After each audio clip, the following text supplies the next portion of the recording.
Babes Behind the Beats with Jess Bowen and Bowie Jane. What's up, everyone? It is Jess Bowen and Bowie Jane here on Babes Behind the Beats, and we are so excited today. We've got Brooke Alexx here as our guest. She's an amazing singer-songwriter. She just released a new track, Hot Like You. She's got this amazing song that you all probably have heard called All My Exes' Moms. So, you know, we just need to talk about a lot of things with you right now. There's so much to talk about. We want to get to know you. You seem amazing. So thank you so much for being here, first of all. Thank you for having me. Super exciting. You guys are so professional. I love the setup. We're light, but we're professional. So profesh as we're here with our little dog that we're just hugging. And I just love it because Billy's sitting on an angle, like leaning your way. It's so funny.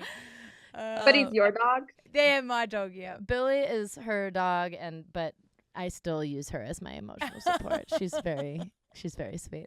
But seriously, thank you so much for being here. So you're based in Nashville, is that right?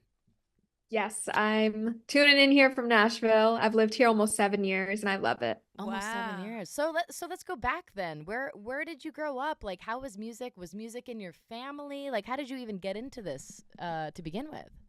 Yeah, I grew up in Jersey, right outside New York City. And I guess when I was 7 years old, I went up to my mom and I was like, I want to be a singer.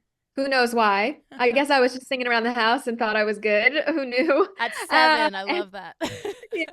And luckily she was like down to see it through. Took me to auditions and lo and behold, other people thought I was good too. And I started doing like musical theater. At the time, the goal was Broadway. I was like going into New York City every day after school, auditioning for like Broadway, commercials, print work, like Disney Channel kind of stuff. Right. But then eventually I discovered Taylor Swift and I realized I didn't have to do musical theater. I could do pop music. And so I started, writing songs and guitar lessons and all that. And that took me to the path of going to college for it and moving to Nashville. Yeah, don't you think I think that as well, like when you start out, you're like, the only option is musical theater, or like we've discussed is like, how do you find a band? Like she just was with her schoolmates. That's how they started. Right. Like it's like, well, because my fiance, she started out in musical theater as well. And so I just find it so fascinating with people because you find your way into music through, like, you think musical theater when you're in school, yeah. right?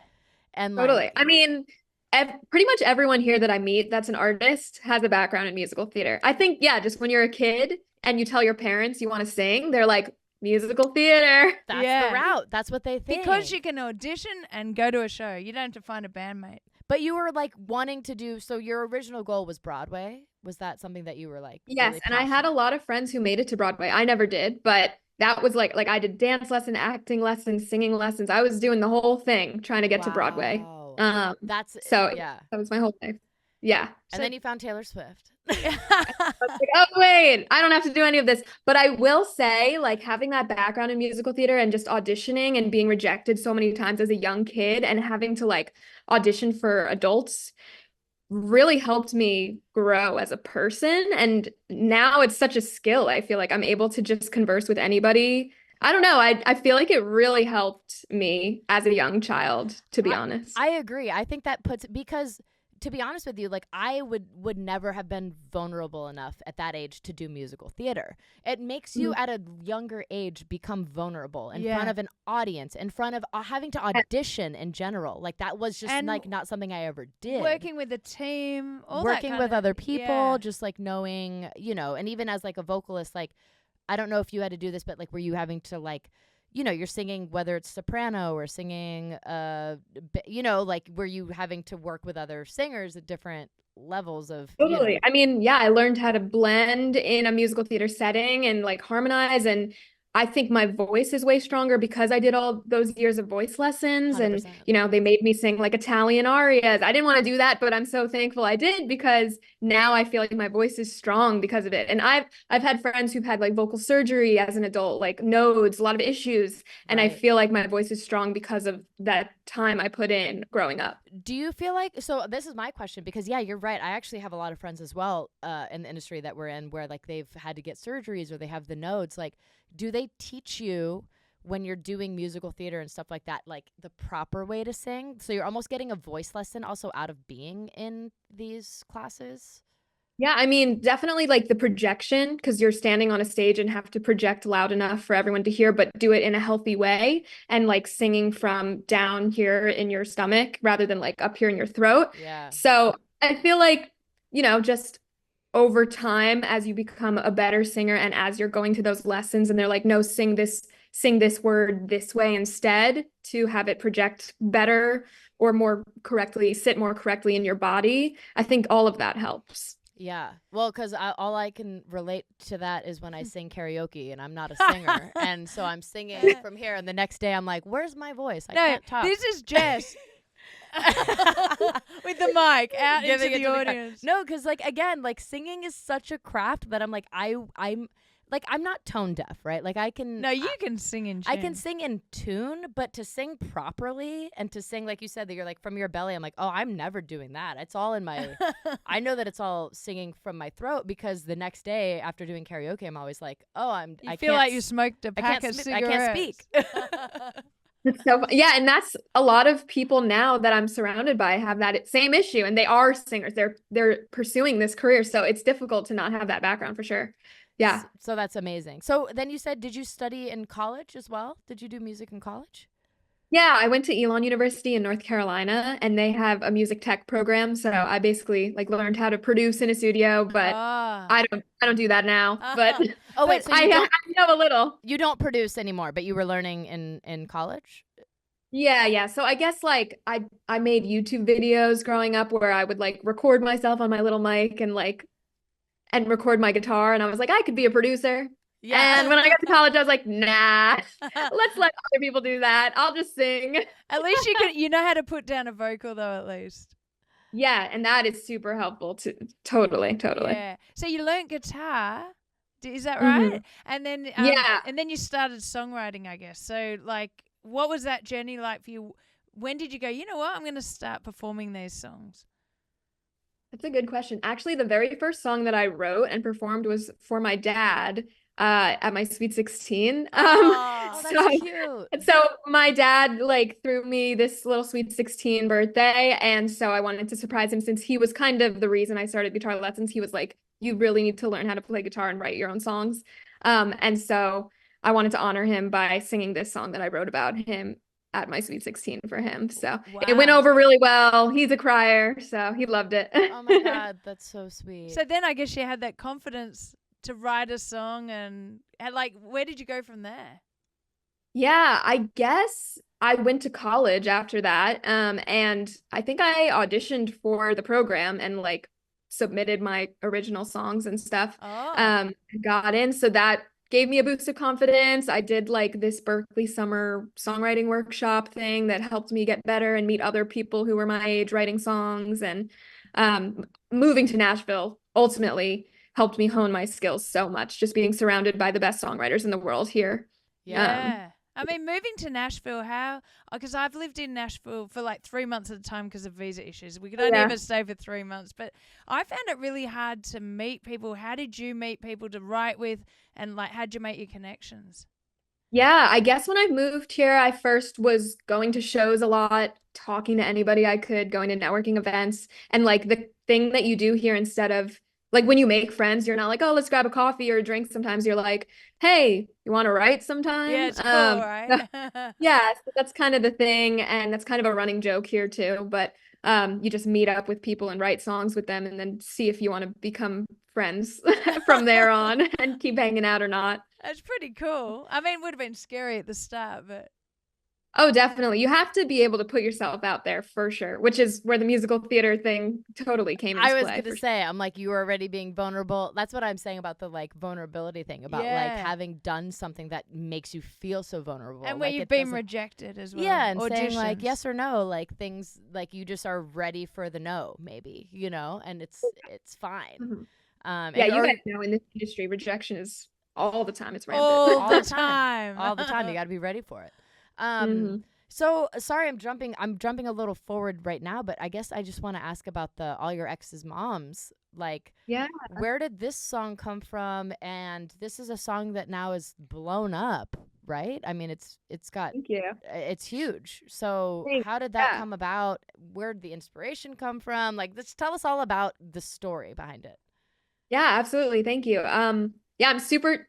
All My Ex's Moms is my baby. It just hit 25 million streams. I'm so grateful for it. And the reason, I actually got invited to this AAPI songwriting camp in LA through ASCAP. So two Mays ago for AAPI month. So it was all Asian writers and producers, which I think is really sick about the love song. that. And I went into this room with all people I'd never met before. I was so intimidated in LA. And I walked in and this songwriter named Will J, who already I was like, he was somebody that I had my eye on for a while and was like, I really want to work with this guy. He was like, what concepts you got today? And I was like, well, my ex's mom just messaged me on Instagram, said she loved my music. And I was thinking like, we could write a song called All My Ex's Moms about how they all love me, like to be funny. And crickets in the room. It was all men, I will say. All the guys in the room were We like, talk about this where it's always men. We just had another guest where they're like, how do you become, I brought this up about like, how do you become vulnerable with a group of dudes? You're always in a room with dudes. and I will say I was shaking for like the first hour or so of the write. I would say I'm a pretty confident person, but being in an environment with a bunch of people I didn't know, wanting to come out with a really good song, like feeling the pressure of that, and being surrounded by all men where I was pitching this kind of girly concept I was definitely intimidated and a little scared. But so they were like, what else you got? Ran through my list of other. Oh my God. They're So like, you're like, they're ready to shit. brush it off as if like, nah. Yeah. And after I named off the other non-winners, Will J turned to me and he goes, let's try that All My Ex's Moms concept. That could be good. Yes, Will J. Yeah. And you're like, thank you. And then Dela, one of the producers in the room, started playing this beat, which was very Dua Lipa. And for me at the time, I was like, that's too dance vibe for me a little bit. But I was like, but I am coming up with this melody. Na, na, na, na, na. So maybe let's just run with it. Maybe it'll work. So I started singing that, All My Ex's Moms. And then Will J was like, na, na, na, na, listen to my songs. And I was like, that's it. Yeah. And then we just it just unfolded from there. I was in the studio from, I think, 11 a.m. We started till like 1 a.m. or 2 a.m. We finished the song. I stayed and recorded all the vocals. All the vocals here on the final are from that demo from that day. Oh, wow. I think we just knew, like, in the room that it was so special. And we were like, we have to finish it and complete it today, right now. Yeah. And so I came away from that feeling like it was special, but I wasn't sure. You know, you never fully know. And I came home and I showed it to my roommate for a reaction video in the car. And my roommate and I were best friends. She's also an artist. And we, like, when we want to know a true opinion on a song, we show it to each other, you know? Yeah. And so we were in the car together and I played it for her and I've never had a reaction like that from her. Like, she freaked out. She was like, this is it. This is the song. Wow. And it was that reaction video of her that blew up on TikTok for the video. Oh. And yeah. And so that was the beginning of that song. That was the first of many viral moments that song ended up having on socials. Like, I've posted many videos of that song that have gone viral since, just because the concept is so intriguing, I think, to people. Oh, 100%. Like, yeah, I think we can all relate, right? Yeah. Like, our ex's mom, you're like, yeah, your ex's mom loves me. Like, Yeah. you fucked up, you know? Like, it's kind of like a little taboo, but it's kind of like a little wink and a smile. It's not like Right. mischievous. It's kind of Yeah. like I'm nice and your Yeah. mom loves me. yeah. Is like a vibe that I wanted to go for. And so a year after the song came out, we did a music video for it. So never too late to do a music video for a song that's doing well, I will say. Right. true. Yeah. And that gave it a second life as well. So the music video also blew up on socials. I had like 5 of my ex's moms and 5 exes, and everyone was like freaking out about. I had like each ex next to each other on the couch. Everyone loved the look of that, the visual of that. These were like actors and their moms. Or real people? Oh, okay. I was like, I mean, are we speak gonna? on that? Okay, all right. That's hilarious. So could have it was the exes and their moms. I love that. That is That's actually great. that's so brilliant. yeah. That's Thank so you. brilliant. Yeah. It was a really fun day. I flew home to New Jersey to film it, and so my parents were there to help. My dad's in the video. So the twist at the end of the music video is someone knocks on the door again, and I'm like, "Dad, what are you doing here?" And then he's hanging out with my ex. So that they get me back. That's cool. That's Yeah. great. I love that so much. So, did you release that independently, or are you with a label? Yeah, I'm completely independent. So I've been independent this whole time, and I like it because it allows me to have full control over everything I do. I like to, have my hands on everything. I'm very type A, so it works for me. That is generally the consensus now. I reckon that's even changed in the last year and a half. Like, people are like, we prefer independent now. Yeah, like to own, I guess, especially because obviously someone who's as creative as you, like you already have these ideas, you have the things, like you already knew what you wanted for the videos. Some people, it's like, why give up your master to a label? You know what I mean? If you're signing your life away, basically, for them to, like, you already have the creative ideas. And for instance, even for this, you might have had to run it by the label, and they'd be like, no, we have a different idea. Yeah. Exactly. And it probably would have taken so much longer to get it done, to put it 100%. out on like the date that I wanted. It would have been pushed back probably. So yeah, there's just so many things that 100%. could have gone awry if I had it with a label. Yeah. Yeah. And what have you got coming up? Like, gigs, or like, what's your approach for this year? Yeah, I'm super excited. I'm going on tour with Arrows in Action end of June through July, so for 3 weeks. That's right. I'm really excited. I love those and guys. You know them? So my band, the Somerset, we just took them out. We went on tour in the UK in November, and they opened for us. Oh, I didn't know that. Yeah, and so we amazing. shared a bus and everything with them. They're the best dudes. They're just So good guys. cool. Yeah, I actually haven't met them yet, but they seem really kind, and I'm really excited to meet them. You're gonna love them. They're literally the nicest boys in the world. And how did that come about, that tour? Like, do you know them, or what? How did that come about? And I don't know them, which is crazy. I feel like a lot of people, when they're starting to find their first tours, they're like, you have to be friends with someone and hope that they ask you to join them as an opener. And all the tours that I've done so far have been people I didn't know, just luckily somehow. So last year, my first tour was with Lost Boy Crow. I didn't know him before the tour. And then I just went on tour with Nicotine Dolls. I didn't know them either. And now Arrows in Action. So I think I've just either been really lucky, or I don't know, but is that you reaching out to them, or they're reaching out to you, or a bit of both probably? But a little of both. I will say for the two this year, they Arrows in Action reached out to my booking agent and said, is Brooke available to open for us? And then and Nicotine Dolls, I think my booking agent submitted me for them because they were looking, or maybe they were like, we're looking, do you know anyone who'd be good? And my booking agent submitted me. Yeah, right. That's so funny. It's a small world. Lost Boy Crow is another friend of mine. Oh. So I'm like, you just know, you've gone on tour and are now touring with all these people I know. It's so cool that we're in the same Chris in is the the same best. world. It's a very small world. I wanted to get a little personal about something because I read so I'm half Filipina and you're half Japanese, right? Yeah. Yeah. So I read something in an interview that you were talking about how you felt like you always had to be oh no, I'm white. You almost put that side. I did the same thing. So I kind of just wanted to talk about that. As growing up in the States, as my mom is from the Philippines. I grew up all my family still lives in the Philippines, but I never really embraced that I was half Filipina until recently. Do you feel the same way?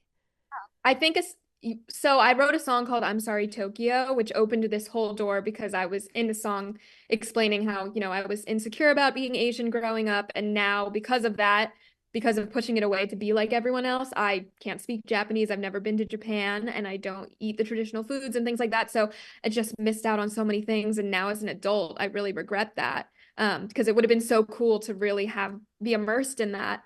As an adult, and I'm sure you feel the same way. I don't know if you speak the language at all. I don't, and that's another thing is me and my brother are the only two out of all of our cousins, because obviously on my mom's side, all of our cousins, they speak Tagalog, and I feel so left out of that. But I'm also, did I do that? I felt myself subconsciously growing up being I always felt not a part of it. and that was like Totally. my own doing though at the same time. I feel like, you know, like Yeah, I was like, trying to I fit in remember where I studying. was, which was in Yeah. the States, being like, no, I'm white, you know. Totally. And like, I remember my grandma coming over and bringing over like books to learn Japanese or like Ah. the food. I didn't want to try any of it. I threw those books in the closet because I was like, nobody I know that's cool or successful in media when I want to be a famous singer looks like that or is doing that. Why would I do that? Right. You know? We weren't taught to like embrace it because we didn't see it. We didn't see it here, you know. Yeah. Again, But the now importance of the being K-pop seen. stars and just diversity and like Crazy Rich Asians, just Right. it opening up so many doors for people. Now everyone wants their kids to be bilingual, trilingual, like learn all the languages, you know? Yeah. It just like skipped our generation, unfortunately. I know, and I'm so mad. I'm like, have you tried to learn like Japanese at all, or? I've been trying with some YouTube videos, but it's hard. It's hard when you're not like, when you didn't like, I'm so upset that I just didn't like immerse myself in it younger, because when I go to the Philippines, it's like I can understand like what my family's saying Oh, that's around me good. enough, but I can't speak it. You know what I mean? It's I frustrating. mean, that's still a step further than me. I Is it? can't even understand. So that's great. But I will and that's say, great. Then. well, yeah, but I will say it's also because my family speaks, we call it Taglish. They speak Tagalog, but with English. Like it's like I can follow because they're immersing like the two languages when they're speaking. And so I'm like, I can follow a little bit because I hear like the English parts that you're saying. You're talking about that. Yeah. But no, growing up here, yeah, it was like, I never even thought, you know, until now being older, like regretting that I didn't embrace it as much because I grew up in the States being like, well, I'm here and I'm white. I thought, you know what I mean? I'm like, I'm half Filipino, but I didn't like embrace that side of myself. Because you recently, did you perform in Japan? Was that you? Or was No, that she someone hasn't else? been to Japan.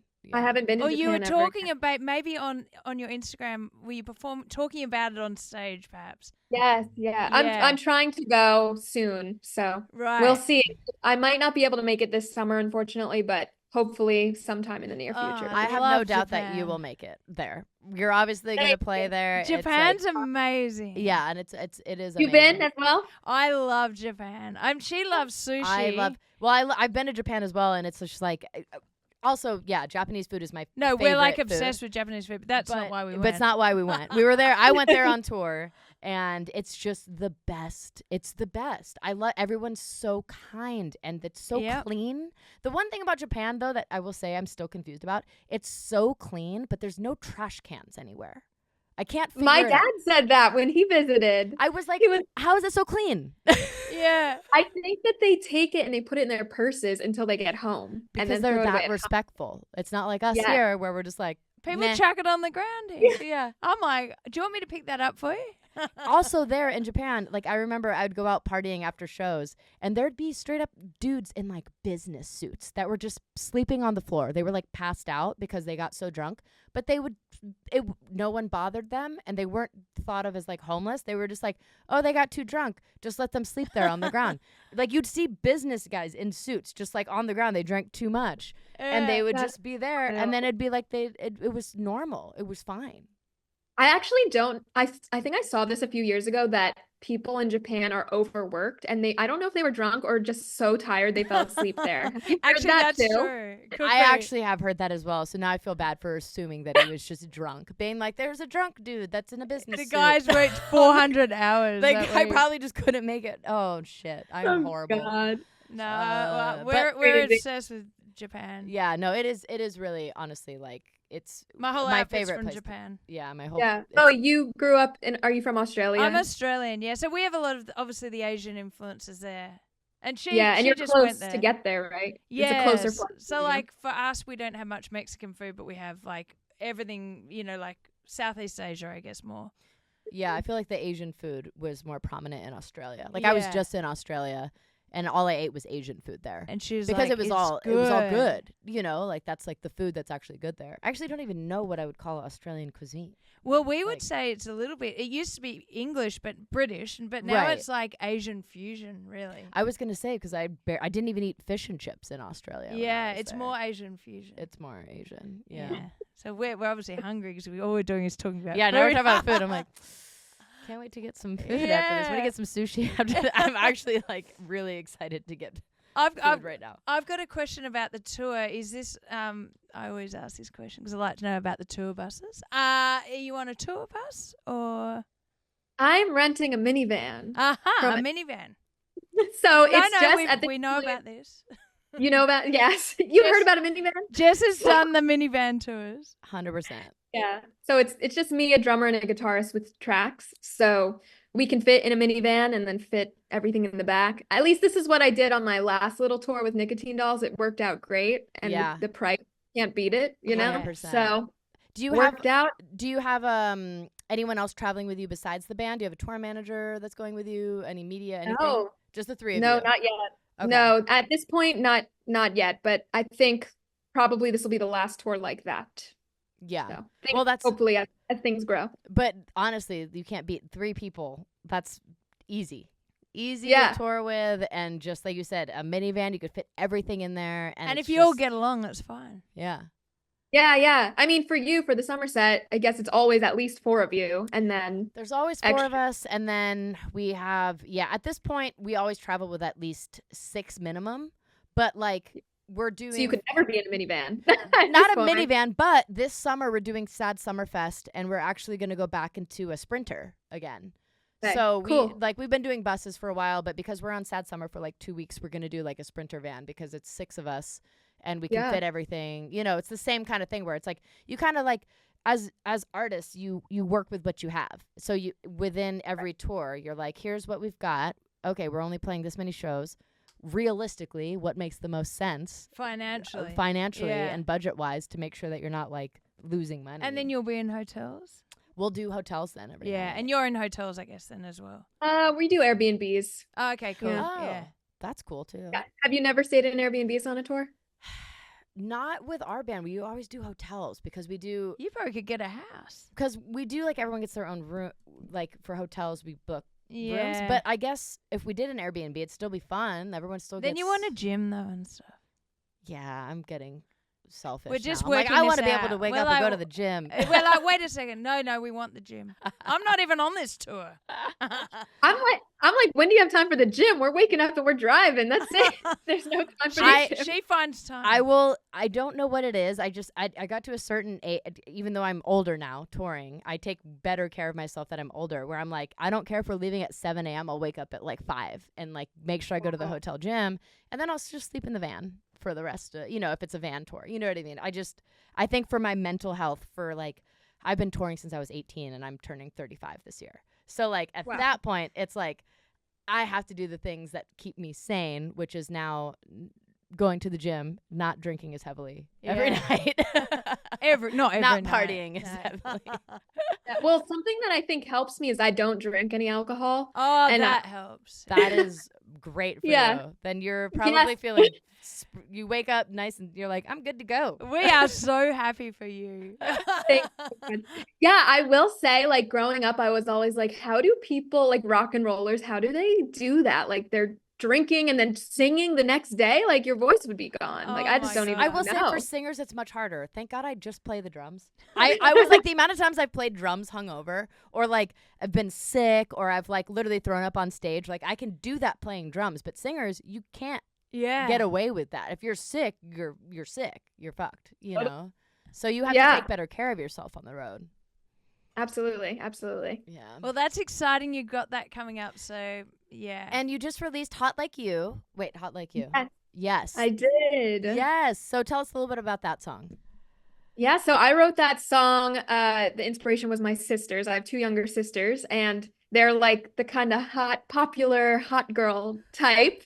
And so I wrote, I want to be hot like you, but it ended up turning into this song that's more of just like a female empowerment anthem. It's like, you could replace the word hot with any word. Like, I want to be smart like you. I want to be kind like you. I want to be like badass like you. And so it's really just a song of hyping up the women around me pretty much. And we just did a music video for it. I'm super excited at how it came out. Hell yeah. It's a little sci-fi theme. I have like a fight scene with another woman in high heels. So it's very female empowerment centered. And we partnered with a high heel brand called Passion Footwear. They make these convertible heels that turn into flats. I don't know if you guys have ever heard of those. That's crazy. Amazing. Yeah, like for weddings, if you go to any weddings, like it's amazing because you wear the high heels there and then you just pop the heel off and then you can dance the rest of the night. Dude, that's genius. That is so genius. Why Okay. has no one done that Looking before? this up right after we get off this.